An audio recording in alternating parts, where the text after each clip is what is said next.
नमस्कार बच्चों, आज के इस वीडियो में मैं 12 फिजिक्स का पार्ट विद्युत चुंबकीय तरंग से संबंधित प्रश्न बैंक के ऑब्जेक्टिव के आंसर्स यहाँ पर लेके आया हूँ। ध्यान से इस वीडियो को देखिए। इसमें प्रश्न क्रमांक 1 है, निम्न में से कौन सा विद्युत चुंबकीय तरंग नहीं है। तो इसमें आपको लगाना है कौन सा विद्युत चुंबकीय तरंग नहीं है। गामा किरणें, ध्वनि तरंगे, रेडियो तरंगे। तो इसमें आपका थर्ड ऑप्शन आएगा, ध्वनि तरंगे विद्युत चुंबकीय तरंगे नहीं है। दृश्य प्रकाश की तरंगदैर्घ्य की कोटि होती है। तो दृश्य प्रकाश की तरंगदैर्घ्य की कोटि 10⁻⁻6 मीटर की होती है लगभग। अगला क्वेश्चन है आपका, विद्युत चुंबकीय तरंगों के आविष्कारक का नाम आपको बताना है। इसमें मैक्सवेल दिया है, हर्ट्ज, सी बॉस दिया है और मार्कोनी दिया है। तो आपको यहाँ पर मैक्सवेल पर राइट का निशान लगाना है। फर्स्ट ऑप्शन इसका राइट होगा। अगला है इसमें, विस्थापन धारा निम्न में उत्पन्न नहीं होती है। तो कौन में विस्थापन धारा उत्पन्न नहीं होती है। तो यहाँ पर आपको सेकंड ऑप्शन पर क्लिक करना है, राइट का निशान लगाना है। तांबे की तार में विस्थापन धारा उत्पन्न नहीं होती है। अगला है, आवृत्ति सबसे अधिक होती है। क्वेश्चन नंबर 5 में सबसे अधिक आवृत्ति किसकी होती है। यहाँ पर 4 ऑप्शन आपको दिए रखे हैं, गामा किरणों की, रेडियो तरंगों की, दृश्य प्रकाश की, पराबैंगनी तरंगों की। तो यहाँ पर आपको सबसे अधिक आवृत्ति गामा किरणों की होती है। क्वेश्चन नंबर 6, त्वरित आवेश उत्पन्न करता है। तो त्वरित आवेश जो होता है वो आपको याद रखना है, दोनों चुंबकीय क्षेत्र और विद्युत क्षेत्र दोनों उत्पन्न करता है। अगला है प्रश्न क्रमांक 7, एक त्वरित आवेश, आपके रिक्त स्थान आ रहे हैं यहाँ पर, एक त्वरित आवेश चुंबकीय क्षेत्र एवं विद्युत क्षेत्र दोनों उत्पन्न करता है। यहाँ पर आपको लगाना है इसमें रिक्त स्थान में विद्युत क्षेत्र। क्या लिखना है आपको, विद्युत क्षेत्र, मतलब चुंबकीय क्षेत्र और विद्युत क्षेत्र दोनों उत्पन्न करता है। विस्थापन धारा रिक्त स्थान के परिवर्तन के कारण उत्पन्न होती है। तो किसमें परिवर्तन के कारण उत्पन्न होती है। तो आपको यहाँ पे लगाना है विद्युत क्षेत्र। रिक्त स्थान में क्या लिखना है आपको, विद्युत क्षेत्र में परिवर्तन के कारण उत्पन्न होती है। अंधेरे में फोटोग्राफी के लिए रिक्त स्थान तरंगों का उपयोग किया जाता है। तो कौन सी तरंगों का उपयोग करते हैं अपन, अंधेरे में अवरक्त विकिरणों का या तरंगों का उपयोग करते हैं। तो यहाँ पर रिक्त स्थान में आपको अवरक्त लिखना है। अगला है, मानव नेत्र रिक्त स्थान तरंगदैर्घ्य के प्रकाश के लिए अधिक सुग्राही होता है। तो कौन सी तरंगदैर्घ्य के प्रकाश के लिए अधिक सुग्राही होता है। तो यहाँ पर आपको याद रखना है 5500 एंगस्ट्रॉन तरंगदैर्घ्य के प्रकाश के लिए जो है वो अधिक सुग्राही होता है। क्या लिखना आपको, 5500 एंगस्ट्रॉन तरंगदैर्घ्य के लिए अधिक सुग्राही होता है।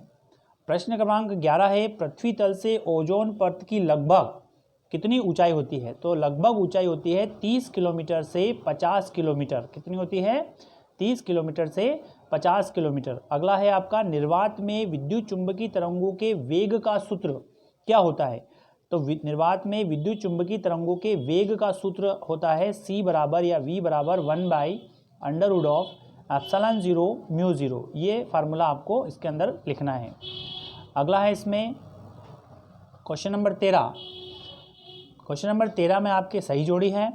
ध्यान से सही जोड़ी को मिलाना है अपने को। यहाँ पे देखिए रेडियो तरंगे। तो रेडियो तरंगों के लिए आपको यहाँ पर विलियम हर्शेल दे रखा है। तो विलियम हर्शेल वैसे नहीं आता है। रेडियो तरंगों की जो खोज की थी वो मार्कोनी ने की थी। तो यहाँ पर आपके पराबैंगनी तरंगों के लिए आपके ऑप्शन आएगा रिटर।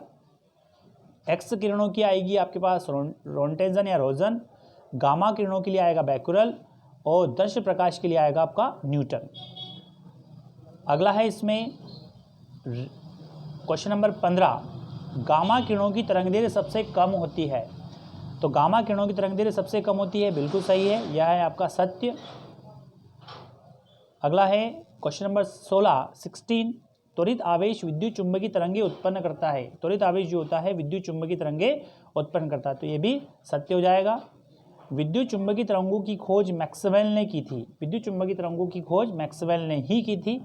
तो इसका ट्रू हो जाएगा ये भी। ऊष्मा की संवेदनशीलता पराबैंगनी तरंगों द्वारा होती है। तो ऊष्मा की संवेदनशीलता जो होती है वो अवरक्त विकिरणों के द्वारा होती है। तो यहाँ पर ये फॉल्स आ जाएगा। विस्थापन धारा चुंबकीय क्षेत्र के स्रोत का रिक्त स्थान का कार्य करती है। तो विस्थापन धारा चुंबकीय क्षेत्र के स्रोत का कार्य करती है। तो ये सत्य हो जाएगा, क्योंकि विस्थापन धारा जो होगी वो परिवर्ती विद्युत क्षेत्र से उत्पन्न होती है। अगला है, गामा किरणों की विभेदन क्षमता अधिकतम होती है। बिल्कुल सत्य है, गामा किरणों की विभेदन क्षमता सबसे अधिक होती है। विद्युत चुंबकीय तरंगों की सैद्धांतिक खोज किसने की थी। तो विद्युत चुंबकीय तरंगों की सैद्धांतिक खोज जो है वो मैक्सवेल ने की थी। अगला क्वेश्चन है आपका इसके अंदर, एक शब्द में विद्युत चुंबकीय तरंगों की प्रकृति क्या होती है। तो विद्युत चुंबकीय तरंगों की जो प्रकृति होती है वो इसमें आपको लिखना है अनुप्रस्थ होती है। क्या लिखना है आपको? अनुप्रस्थ होती है। अगला है दृश्य प्रकाश की तरंगदैर्घ्य परास कितनी होती है। तो दृश्य प्रकाश की तरंगदैर्घ्य परास जो होती है वो आपको याद रखना है 4000 एंगस्ट्रॉन से 8000 एंगस्ट्रॉन तक होती है। अगला है निम्न में से किसकी आवृत्ति सबसे कम गामा किरणों की, दृश्य प्रकाश की, अवरक्त विकिरणों की या पराबैंगनीय विकिरणों की। तो यहाँ पे आवृत्ति सबसे कम किसकी है इन चारों में से। तो चारों में से आवृत्ति जो है वो अवरक्त विकिरणों की आवृत्ति सबसे कम होती है। दूर संचार के लिए किन तरंगों का उपयोग किया जाता है। तो दूर संचार के लिए आपको रेडियो तरंगों या माइक्रो तरंगों का उपयोग किया जाता है। दूर संचार या रेडार के अंदर माइक्रो तरंगों का उपयोग किया जाता है। निम्न में से किसकी तरंगदैर्घ्य सबसे कम होती है। तो सबसे कम तरंगदैर्घ्य किसकी होती है ये आपको यहाँ पर लगाना है। तो सबसे कम तरंगदैर्घ्य गामा किरणों की होती है।